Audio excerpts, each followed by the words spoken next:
오늘은 7교회 중에서 벌써 4번째 교회입니다. 이 7교회 시리즈를 생각했던 이유는 예수님을 아는 지식 때문이었습니다.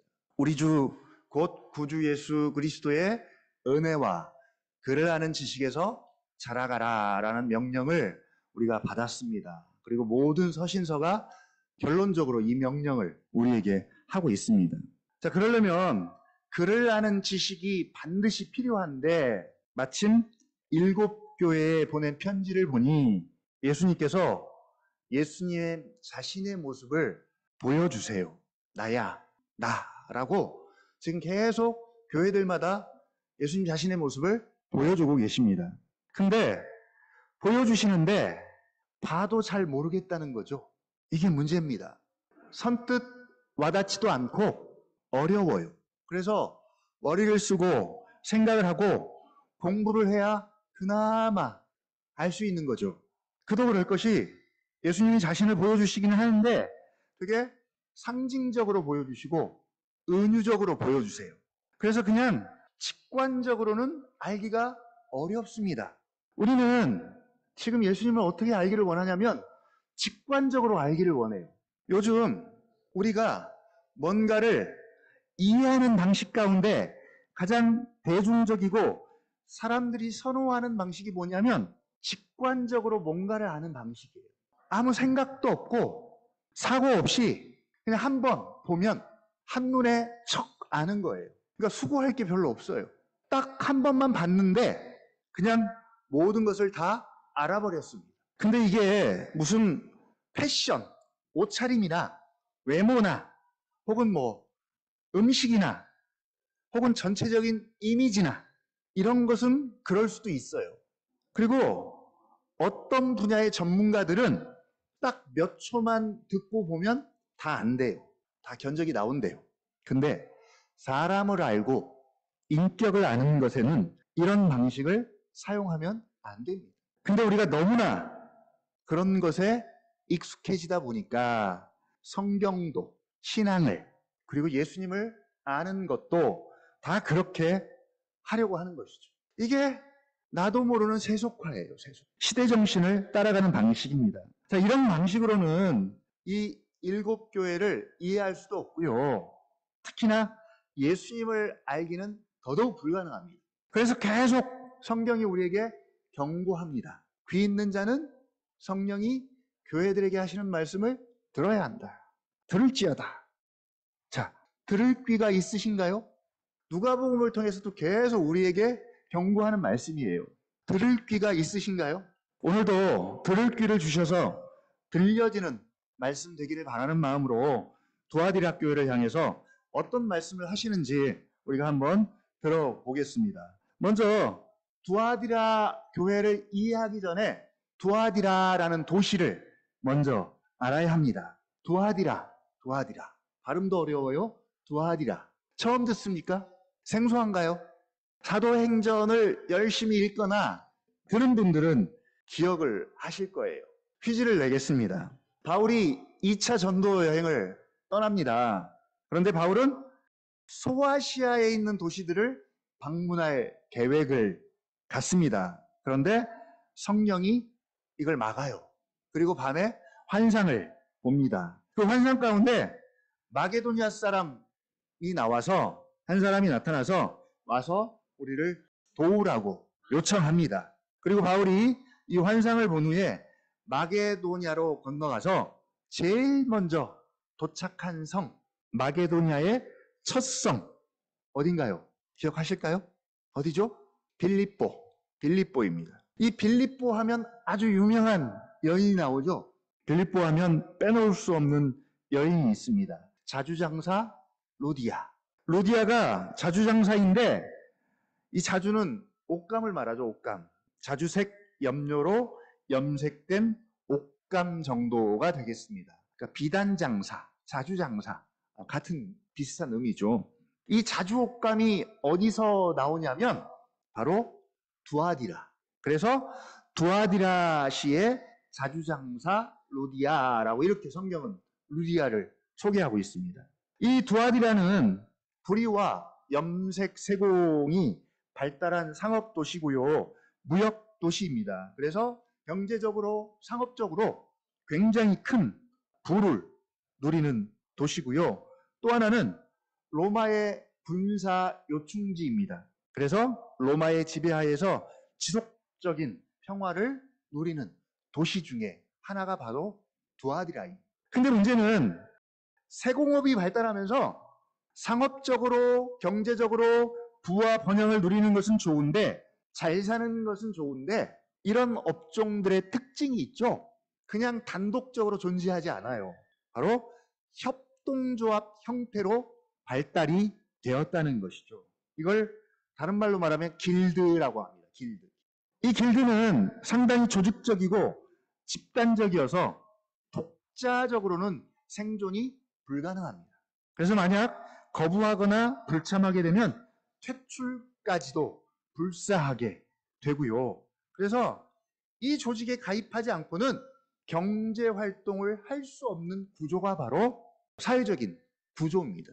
근데 더 큰 문제는 이 모든 상업의 형태가 이방 종교와 깊이 밀착되어서 우상 숭배와 함께 간다는 것이죠. 마치 그런 겁니다. 농경사회에서 농사를 짓기 위해서는 항상 어떤 우상과 바알을 숭배하지 않고는 농사를 지을 수가 없어요. 가나안이 그래요. 자, 이런 도시에 두아디라 교회가 지금 세워졌습니다. 먼저 이 두아디라 교회에 보여주신 주님의 모습을 함께 보겠습니다. 18절입니다. 같이 한번 읽어보겠습니다. 18절 시작. 두아디라 교회의 사자에게 편지하라. 그 눈이 불꽃 같고 그 발이 빛난 추석과 같은 하나님의 아들이 이르시되. 어때요? 예수님의 모습을 지금 소개하고 있는데 직관적으로 예수님이 어떤 분이신지 여러분 보이시나요? 솔직히 말하면 그거죠. 이게 뭐야? 이게 뭐야? 뭐 우리를 골탕 먹이려고 하시는 것은 아닐 텐데 보여주시기는 하시는데 봐도 우리가 잘 몰라요. 일단 계시록에서 보여주시는 주님의 모습은 일단 교회가 처한 상황과 관련이 있다고 말씀을 드렸습니다. 그 중에서도 칭찬보다는 책망에 대한 해결책에 더 가깝습니다. 어떤 모습인가요? 그 눈이 불꽃 같고, 지지난주죠. 버가모 교회에게 보여주신 주님의 모습 기억하십니까? 버가모 교회 좌우에 날선검을 가지신 이인데 의미가 비슷합니다. 예수님께서 하늘과 땅의 모든 권세를 가지신 우주의 심판자다. 혹은 주권자다. 그래서 불꽃 같은 눈으로 모든 것을 다 보고 계십니다.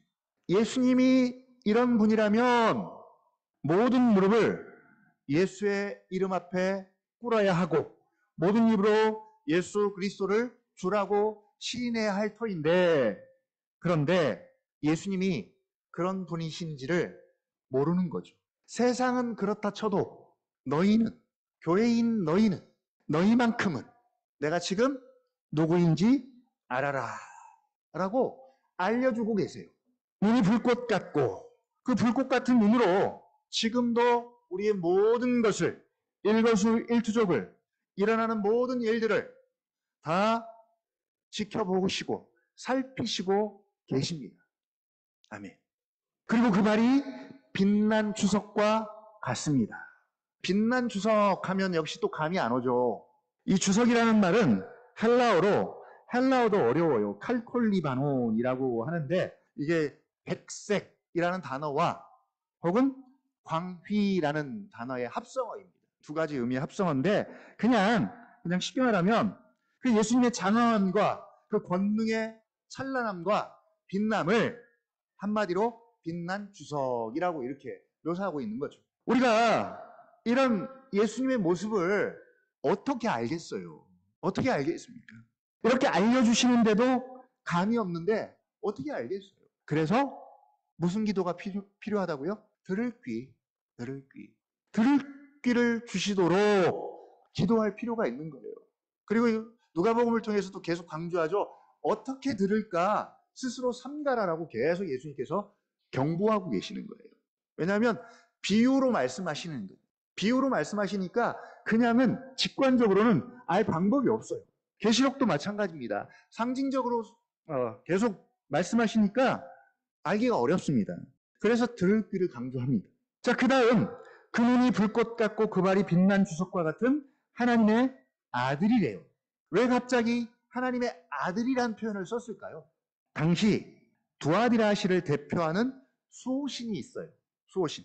아폴로. 여러분 들어봤죠? 아폴로. 이 아폴로가 두아디라시의 대표적인 수호신이에요. 주신입니다. 이 아폴로는 로마 그리스 신화에 나오는 신들의 신, 제우스의 아들이에요. 그래서 이 도시는 제우스의 아들 아폴로를 주신으로 섬기고 있기 때문에 아폴로가 하나님의 아들인 셈이에요. 이 도시의 사람들은 그렇게 믿고 있는 거예요. 그런데 주님은 뭐라고 말씀하시는 거예요? 아니다.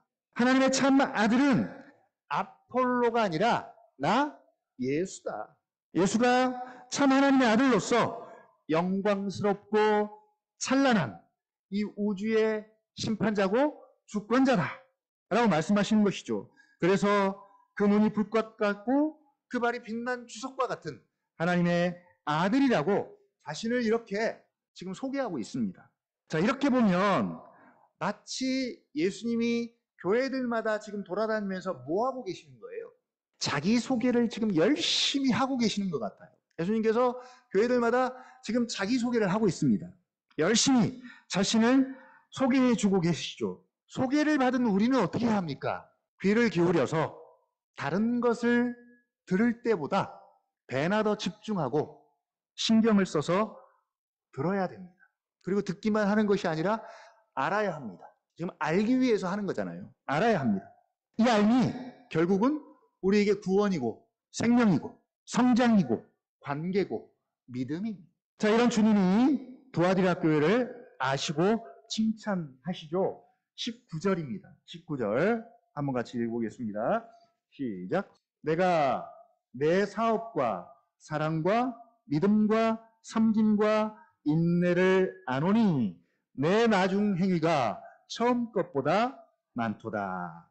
역시 내가 너를 압니다. 주님이 이 교회가 어떻게 돌아가고 있는지, 어떤 교회인지, 교회를 구성하고 있는 것들이 뭔지 압니다.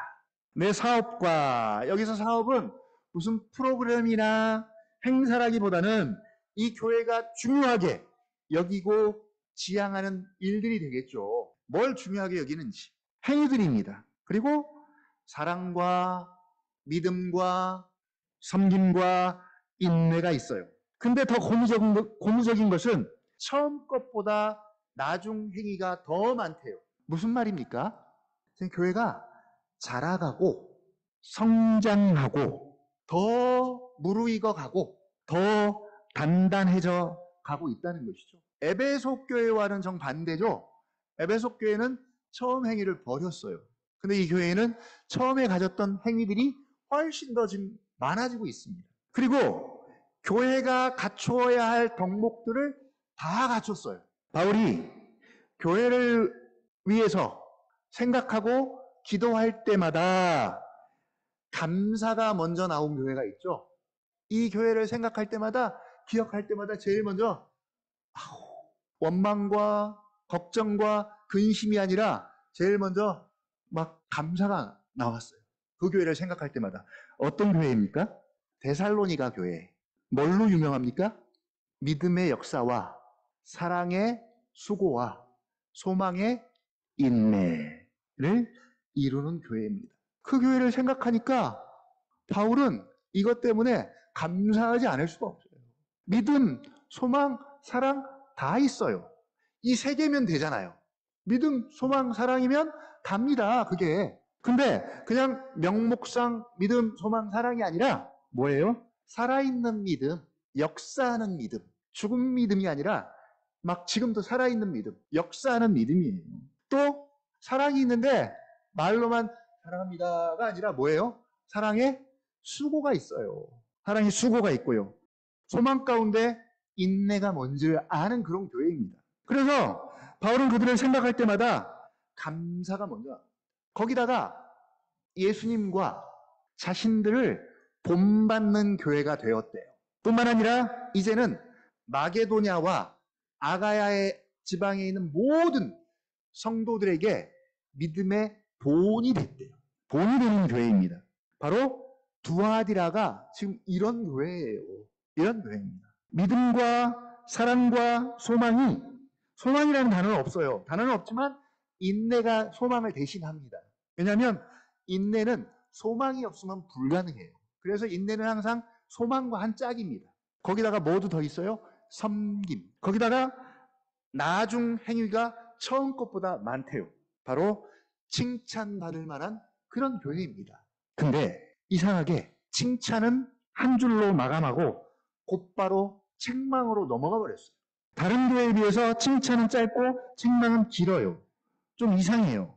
칭찬받을 만한 내용이 다른 교회들에 비해서 훨씬 많은데 오히려 짧게 하고 반대로 지금 책망은 되게 길게 하고 있습니다. 다 이유가 있겠죠? 오늘날과 같으면 등가의 원리 법칙에 의해서 A와 B가 있습니다. B가 있어요. 같은 가치를 가지면 이 둘이 서로 교환하거나 상쇄하거나 대신할 수가 있습니다. 같은 가치를 가지면. 그래서 우리가 1,000원을 가지고 1,000원의 가치를 갖는 물건과 서로 교환하잖아요. 교환합니다. 예를 들면 축구에서 득실 차이를 따질 경우가 있습니다. 그래서 골을 넣은 것과 그 다음에 잃은 것에 같은 가치를 둡니다. 그래서 10골을 넣었는데 8골을 먹었어요. 실점을 했다면 그러면 서로 상쇄해서 플러스 2가 되겠죠. 그렇죠? 플러스 2가 됩니다. 자, 그렇게 해서 순위를 매기기도 합니다. 자, 이런 원리로 계산하면 두아디라 교회는 워낙 잘하는 것들이 많아서 못한 것들을 상쇄하고도 플러스가 되는 그런 교회일 수도 있잖아요. 근데 이게 신앙의 영역에서는 통하지 않는 법칙입니다. 왜냐하면 책망을 그렇게 다룰 수는 없습니다. 죄는 크든 작든 그냥 쉽게 넘어가거나 상쇄하거나 그냥 농감아 줄 수가 없습니다. 오히려 반대로 아무리 잘해도 좋아도 죄가 있는 한 그것은 잘한 것이 아니고 좋은 것이 아닙니다. 오히려 좀 잘못해도 좀 덜 좋아도 죄가 없는 것이 더 좋습니다. 왜 그럴까요? 죄는 반드시 전체를 오염시키고 전체에 영향을 주기 때문입니다. 그럼 구체적으로 어떤 책망입니까? 20절 오늘 제목입니다. 같이 한번 읽어보겠습니다. 시작. 그러나 내게 책망할 일이 있노라. 자칭 선지자라 하는 여자 이세벨을 내가 용납함이니 그가 내 종들을 가르쳐 꿰어 행음하게 하고 우상의 제물을 먹게 하는 도다. 예. 오늘 제목입니다. 제목을 같이 한번 읽어보겠습니다. 시작. 내게 책망할 일이 있노라. 두아디라 교회를 향해 주시는 책망이기도 하지만 오늘 이 제목을 우리에게도 좀 적용을 해보라는 의미로 이렇게 삼아봤습니다. 내게는 책망할 일이 없는지 돌아보면서 말씀을 생각해 봤으면 좋겠습니다. 이 계시록에는 자칭이라는 말을 많이 씁니다. 에베소 교회에는 자칭 사도라 하는 자들과 자칭 유대인이라는 자들이 있었고요. 오늘 두아디라 교회는 자칭 선지자라 하는 여자 이세벨이 있고요. 뒤에 가면 자칭 온 우주의 왕이라고 사기치는 사탄이 등장합니다. 오늘날에도 자칭이란 말을 많이 쓰는 자들이 있죠. 교주들. 자칭 참 아버지야. 내가 참 아버지야. 자기가 자칭 스스로 하나님이래요. 누구예요? 누굽니까? 자칭 참 아버지. 근데 아버지라 그래 놓고 죽었어요. 참 아버지가 죽으니까 이제는 자칭 참 어머니라고 하는 이 넉나간 여자가 있어요. 그리고 그 자식들은 자기가 독생자래요. 그래서 어떤 친구가 저에게 갑자기 물어보더라고요. 목사님, 독생자가 뭐예요? 독생자 예수 그리스도를 알고 싶어서가 아니라 하도 뉴스에 그렇게 떠들어대니까 사이비 이단 통일교에서 자칭 참어머니, 독생자 이런 소리를 하니까 궁금해서 저에게 물어본 거예요. 자칭입니다, 자칭. 그런데 더 놀라운 사실은 뭐예요? 이게 먹혀요. 통일교가 전 세계적으로 따르는 무리가 장난이 아니에요. 어떻게 이게 가능할까요? 우리가 보기에는 참 되게 웃긴데 실제로는 그 세력이 와해요. 정말. 자, 교회 전체가 지금 책망을 받습니다. 왜 책망을 받나요? 자칭 선지자라 하는 여자 이세벨을 교회가 받아들였습니다. 용납했어요. 이세벨은 이스라엘 아합 왕의 부인이죠. 아합 왕의 부인입니다. 이방 여인입니다. 바알과 아세라를 이스라엘로 데리고 와서 하나님을 섬겼던 아합 왕과 이스라엘로 하여금 그 백성들로 하여금 바알과 아세라를 숭배하도록 만든 여자예요. 대단합니다. 그래서 여자가 중요합니다. 정말 한 나라를 완전히 쥐락펴락하면서 하나님을 떠나 우상 숭배에 빠지게 했습니다. 대한민국에서도 일어나잖아요. 그 결과 이스라엘은 바벨론 포로로 끌려가는 비참함을 경험했고요. 아주 황폐가 되었습니다. 이 한 여자 때문에. 또 선지자 엘리야와도요. 맞짱을 뜰 만큼 대단한 여자예요. 악독한 여자입니다. 자, 이 우상 숭배가 심각한 이유는 언제나 행음, 음행과 함께 한 세트이기 때문이에요. 단품은 없습니다. 버가모 교회가 책망을 받은 이유는 뭐예요? 지지난주 니골라당의 교훈, 발람의 교훈에 빠져서 그들의 가르침을 받아 우상 숭배와 더불어 음행에 빠진 이유입니다. 주님은 분명히 말씀하고 계십니다. 나는 니골라당의 교훈을 미워한다.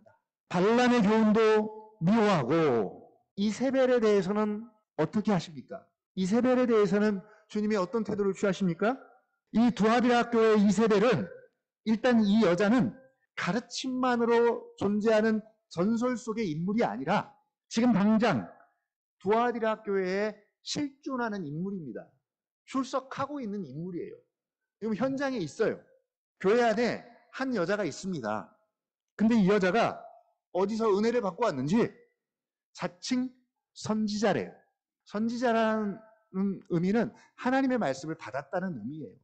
아마도 카리스마도 있고 기도도 좀 하고 뭐 예언도 하고 뭐 방언도 하고 아픈 사람이 있으면 가서 안수기도도 하고 해주고 영적으로 압도할 만한 어떤 것들이 있어 보여요. 상당한 리더십도 있어서 교회 안에서 꽤 이제는 영향력을 행사하고 있는 것 같아요.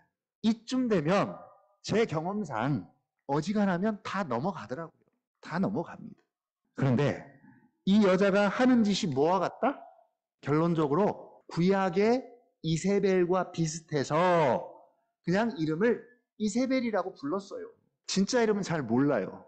근데 하는 짓이 똑같아서 그냥 이세벨이라고 이름을 불렀습니다. 이세벨이 아합과 이스라엘을 꿰어서 결국은 하나님을 떠나 바알을 섬기고 우상의 제물을 먹고 행음하게 한 것처럼 지금 이 여자도 두아디라 교회의 성도들을 그렇게 하고 있는 거예요. 그러면 듣는 우리는 이렇게 생각할 거예요. 아유, 에이 설마 그 정도 되는 교회가 그럴 수가 있을까? 라는 생각이 들 수도 있잖아요. 에이 설마 어떻게 이렇게 사업과 믿음과 사랑과 섬김과 인내가 많은 교회에 이런 일이 일어날 수 있을까요? 다들 신앙이 이렇게 좋아 보이는데 20절을 다시 한번 볼게요. 그러나 내게 책망할 일이 있노라. 자칭 선지자라 하는 여자 이세벨을 내가 용납하였니. 교회가 용납을 했어요. 그리고 그가 내 종들을 가르쳐 꾀어는 사단이 하는 짓이에요. 그래서 결국은 음행하게 하고 우상의 제물을 먹게 하는도다. 발람, 니골라당, 이세벨 다 같은 과입니다. 그리고 뒤에 가면 거짓 선지자들도 그렇고요. 음녀 바벨론도 마찬가지입니다. 자칭 선지자라고 하는 이 여자가 자기가 하나님의 말씀을 직접 받았다고 하면서 성도들을 하나씩 꿰기 시작합니다. 1대1 전략으로. 그리고 그 가르침에 꽤 많은 성도들이 넘어갔어요. 왜 그렇게 쉽게 넘어갔을까요? 여러분 표정이 나 같으면 절대 안 넘어가 라는 표정으로 저를 바라보는데 왜 이렇게 쉽게 넘어갔을까요? 이 여자의 가르침과 꿰이 그냥 대놓고 우상숭배와 음행이 아니라 이단적이지도 않고 사단적이지도 않아요. 이게 아주 문화적이고 이게 아주 경제적이고 직업적이고 되게 관계적이고 사회적인 시스템과 아주 밀접한 관련이 있습니다. 예를 들면 이 여자가 꿰는데 미혹이죠. 미혹인데 집사님 오늘 우리 절에 한번 갑시다. 그냥 다른 거 하지 말고 가서 뭐만 먹으면 돼요. 요즘 절밥이 되게 맛있다고 유행하잖아요. 그냥 절밥 한 번만 먹고 오면 돼요. 그러면 소원이 다 이루어진대요. 라고 하면 은총아 갈래 안 갈래? 그렇죠. 여기 있는 집사님 같으면 안 가겠죠. 그 정도로는 안 가겠죠. 안 먹히죠. 요즘 기도원도 잘 안 먹히잖아요. 이제는 기도원도 잘 안 먹히는데 어느 교회 세미나 한번 갑시다 라고 하면 이건 갈 수도 있고 안 갈 수도 있고 그렇죠. 자, 두아디라라는 도시는 경제와 상업의 도시입니다. 가나안의 농경 문화와는 달리 이 경제와 상업은 지금 우리 시대와도 되게 비슷합니다. 형태가 농협, 신협, 축협, 수협 이런 것들은 다 협동조합이잖아요. 협동조합입니다. 그리고 지금 직장마다 다 뭐가 있어요? 노조가 있잖아요. 노조가 있습니다. 당시에도 길드라는 협동 공동체가 잘 조직되어 있었습니다. 그런데 여기에 가입되어서 장사를 하고 직장 생활을 하고 경제 활동을 하면 사업을 하면 자연스럽게 우상숭배와 음행에 빠지게 되는 그런 구조로 되어 있다는 것이죠. 그러니까 하고 싶어서 한 게 아니에요. 사회적 구조와 시스템이 그래요. 그래서 참여를 안 하게 되면 많은 경제적 손실을 감수하거나 직업을 포기해야 할 정도로 이것이 보편적이고 대중적입니다. 근데 이 여자가 이렇게 말하는 거죠. 이것들은 종교적인 것이 아니라 단지 직업이고 문화적이고 사회적이고 대중적인 것이다. 복음에는 전혀 문제가 되지 않으니 참여해도 괜찮다라고 사람들을 꿰기 시작하는 거예요. 사실은 적극적으로 참여해야 경제적으로 사회적으로 안정을 누릴 수가 있어요. 잘 먹고 잘 살 수가 있습니다. 그러니까 성도들이 잘 되기 위해서는 적극적으로 이런 것들을 수용하고 꺼리낌 없이 받아들이면 됩니다. 아무튼 자칭 선지자라는 여자가 하나님의 음성을 들어서 괜찮다라고 하면서 성도들을 독려했고 많은 성도가 그의 가르침을 따랐습니다. 따랐더니 어때요? 너무 잘 되는 거죠. 경제적인 부와 번영을 누립니다. 근데 예수님 뭐라고 책망하십니까? 이세벨과 같은 거짓 선지자를 교회가 용납하고 관용한 것을 지금 책망하십니다. 에베소 교회는 자칭 사도라 하는 자들의 거짓됨을 시험에서 드러냈고 그리고 니골라당의 교훈을 미워했습니다. 그러나 두아디라 교회는 이세벨의 활동이 교회 내에 깊이 뿌리 내리도록 허용했고 그 결과 이제는 뽑아버릴 수 없는 지경까지 이르게 된 거예요. 설상가상으로 21절입니다. 21절 같이 한번 읽어보겠습니다. 시작. 또 내가 그에게 회개할 기회를 주었을 때 자기의 음행을 회개하고자 하지 아니하는도다. 21절은 이세벨 개인에 대한 회개의 기회입니다. 주님이 회개할 기회를 주셨는데 회개하지 않습니다. 독하죠. 회개해야 할 내용은 뭐예요? 자기의 음행입니다. 자기의 음행. 음행은 법적으로 결혼 관계를 벗어나서 다른 남자나 다른 여자와 관계를 맺는 것을 음행 혹은 행음이라고 이렇게 얘기합니다. 이 음행은 다양한 방법으로 이루어지죠. 우상숭배에 참여함으로 이루어지는 음행일 수도 있고요. 이건 실제적인 음행입니다. 또는 하나님의 말씀에 순종하지 않고 그 뜻을 거스리는 행동도 통틀어서 음행이라고 이야기할 수 있습니다. 불순종이죠. 이스라엘은 하나님과 결혼한 관계입니다. 그래서 하나님을 떠나 다른 신들을 따르고 섬기는 것 자체가 음행입니다.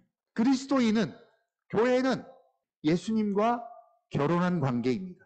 그렇죠? 예수님과 결혼한 관계입니다. 언약 관계 안에 있습니다. 그래서 성찬식도 하는 거예요. 그런 자들이 예수님을 떠나 다른 것들을 따르고 관계를 맺고 그것들을 사랑하는 것 역시 음행입니다. 오늘 주보에 소개되었죠. 소율이 문답 49문 10계명 2번 마찬가지예요. 그러니까 우리는 틈만 나면 눈만 돌리면 사실은 음행할 요소들이 지천에 널려 있기 때문에 날마다 이런 기도가 필요한 거예요. 시험에 들게 하지 마시오. 이 주기도문이 우리에게 날마다 필요한 이유입니다. 미끄러져서 넘어질 가능성이 너무 많아.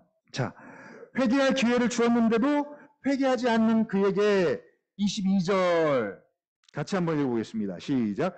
볼지어다 내가 그를 침상에 던질 터이요 또 그와 더불어 간음하는 자들도 만일 그의 행위를 회개하지 아니하면 큰 환난 가운데 던지고, 회개하지 않으면 침상에 던지겠대요.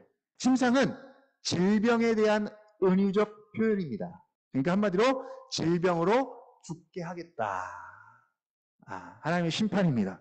또 침상은 음행의 상징이기도 합니다.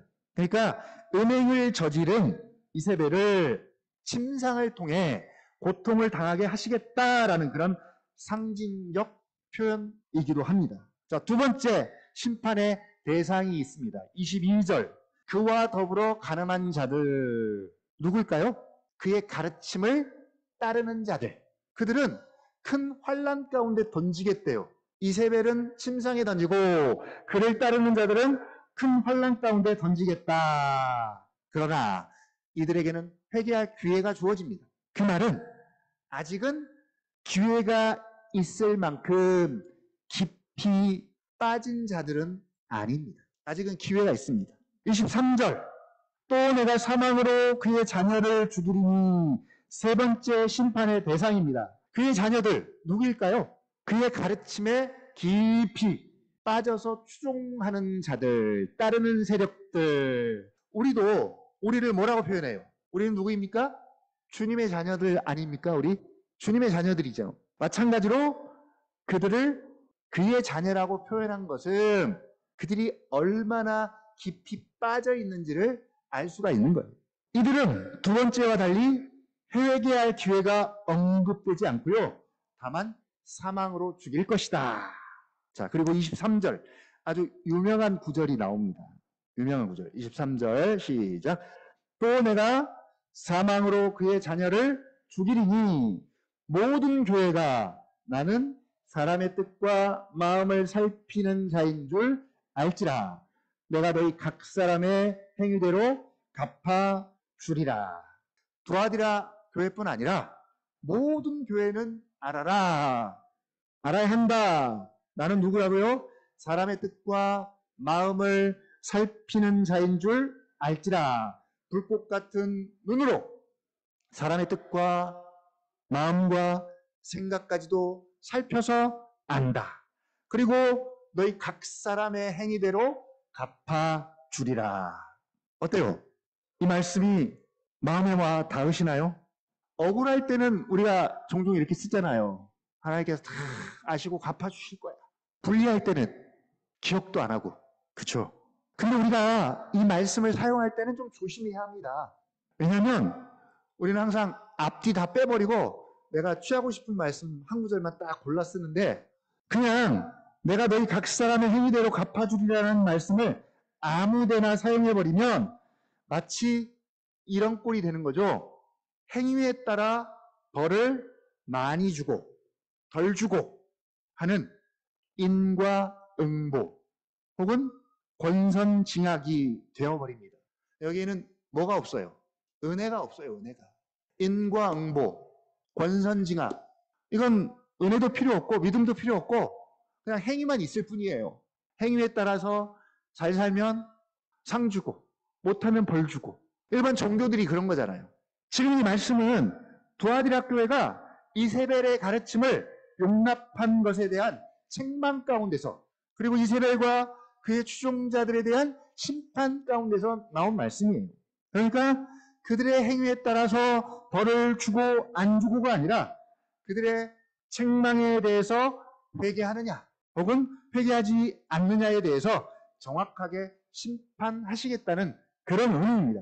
그래서 회개하면 그 회개의 행위에 걸맞게 대우하시고 반대로 회개하지 않으면 안음에 걸맞게 합당하게 갚아주겠다라는 그런 말씀이죠. 그리고 이제 24절, 25절은 이세벨의 가르침을 따르지 않는 자들에 해당되는 말씀이죠. 다시 19절, 칭찬받은 자들에 대한 말씀입니다. 같이 한번 읽어보겠습니다. 24절, 25절 시작. 두아디라에 남아있어 이 교훈을 받지 아니하고 소위 사탄의 깊은 것을 알지 못하는 너희에게 말하노니 다른 짐으로 너희에게 지울 것은 없노라. 다만 너희에게 있는 것을 내가 올 때까지 굳게 잡으라. 예. 구약적 표현을 빌리자면 이 사람들은 어떤 사람이냐면 남은 자들이에요. 남은 자들. 이세벨의 가르침에 굴복당하지 않은 성도들 혹은 아합 왕의 통치 시대 때 바알 숭배를 거부하고 엘리야와 같이 남겨진 7천의 의인들, 이들에게는 다른 짐으로 너희에게 지울 것은 없노라. 한마디로 잘하고 있습니다. 잘하고 있어요. 이미 칭찬받을 때 너희 사업과 사랑과 믿음과 섬김과 인내로 다 채워졌습니다. 그래서 더 이상 뭘 더 하라고 짐을 지울 필요가 없을 정도로 완벽해요. 반면에 그런 교회 안에 사탄의 깊은 것이라는 표현을 쓸 정도로 심각한 상황이 지금 벌어지고 있는 것이죠. 사탄의 깊은 것이라는 표현은 한두 번이 아니라 아주 깊이 적극적으로 손쓸 수 없을 정도로 빠져 있다는 의미예요. 중독이죠, 중독. 깊이 빠져 있는 사람에 대해서는 심판이 불가피하지만 피할 수 있는 방법은 회개죠, 회개. 그것밖에 없지만 그러나 따르지 않는 자들에게는 다른 짐을 지울 필요가 없다. 다만 너희에게 있는 것들을 내가 올 때까지 굳게 잡아라. 굳게 잡아라. 너희에게 있는 것들 뭘까요? 이세벨의 가르침을 따르지 않는 신앙적 태도입니다. 바른 교리와 바른 신앙입니다. 이것에 대해서는 굳게 잡아야 합니다. 내 사업과 사랑과 믿음과 섬김과 인내입니다. 그리고 지금 이것들이 처음보다 훨씬 더 많습니다. 성장합니다. 이것들을 주님 오실 때까지 계속 굳게 잡고 있어야 합니다. 서만학교에도 그랬죠? 내 이름을 굳게 잡고 순교와 환난 가운데서도 나를 믿는 믿음을 저버리지 아니했다라고 칭찬을 받습니다. 지난번에 이어서 계속 질문합니다. 굳게 잡고 있는 것, 잡을 만한 것이 우리에게도 나에게도 여러분 있나요? 그럴 만한 가치가 있는 것을 나는, 우리는, 우리 가정은 잡고 있나요? 잡고 가십니까? 일곱 교회를 다루는 동안 계속 우리 스스로에게 질문해 보십시오. 나는 잡고 있는가? 나는 굳게 잡고 있는가? 잡으려고 하는 것이 있는가? 다시 한번 생각해 보시기 바랍니다. 이제 마지막 이기는 자와 이기는 자에게 주시는 약속입니다. 이 두아디라 교회의 이기는 자는 다른 교회와는 조금 달라요. 한번 보겠습니다. 26절 시작. 이기는 자와 끝까지 내 일을 지키는 그에게 만국을 다스리는 권세를 주리니. 27절. 그가 철장을 가지고 그들을 다스려 질그릇 깨트리는 것과 같이 하리라. 나도 내 아버지께 받은 것이 그러하니라. 예. 이기는 자와 그리고 지키는 자에게 주시는 약속인데 이기는 자가 결국은 지키는 자예요. 일단 이긴다는 것은 칭찬에 대해서 계속 유지하는 것입니다. 그래서 그것들에 대해서 더 성장하고 자라서 많아지는 거예요. 지키는 자는 뭡니까? 지금까지 주님이 책망했던 말씀에 대해서 교회 공동체가 말씀대로 처리하는 것이 지키는 것입니다. 용납했던 이세벨의 가르침을 이제는 거부해야 합니다. 이제는 용납하지 않는 것. 그리고 두 번째는 거기서 돌아서는 것, 회개하는 것, 그리고 예수님의 말씀대로 치리해서 교회 공동체가 회복되도록 이행하는 것, 바로 지키는 것입니다. 칭찬에 대해서는 계속 이어가고 성장하고 자라고, 책망에 대해서는 주님의 말씀대로 실제로 실행에 옮기는 것, 바로 이기고 지키는 것입니다. 그 이기는 자에게 주시는 약속이 뭐냐? 그냥 만국을 다스리는 권세를 주겠다. 이런 놀라운 약속을 주시는데도 이 의미가 뭔지를 모르니까 별로 놀랍지 않죠. 그렇죠? 만국을 다스리는 권세, 누구에게 있는 권세예요? 예수님에게 있는 권세잖아요.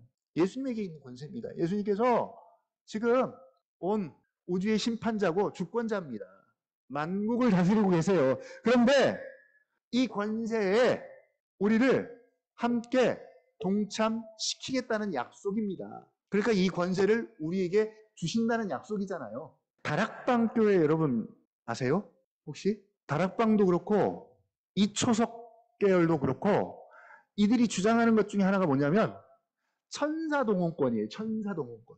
이걸 얼마나 막 귀하게 여기는지 천사동원권. 천사를 우리가 동원할 수 있대요. 어떤가요, 여러분? 집사님, 천사를 동원할 수 있는 권세가 있으면 이걸로 뭘 하실 거예요? 에? 천사가 영적인 존재잖아요. 우리 꿈에 보기만 해도 얼마나 황홀할 거예요. 하나님의 심부름하는 사역자들이잖아요. 소식들을 인간에게 전하는 가브리엘 천사도 있고. 이것만 갖고도 막 성도들이 불처럼 일어나는데 막 귀하게 여기고, 와, 우리가 이런 자들이야? 라고 하면서 막 남용하고 남발하는데, 이건 사실 성경에 그렇게 뭐 강조하는 것도 아닌데, 그거 갖다가도 그렇게 막 놀라하면서.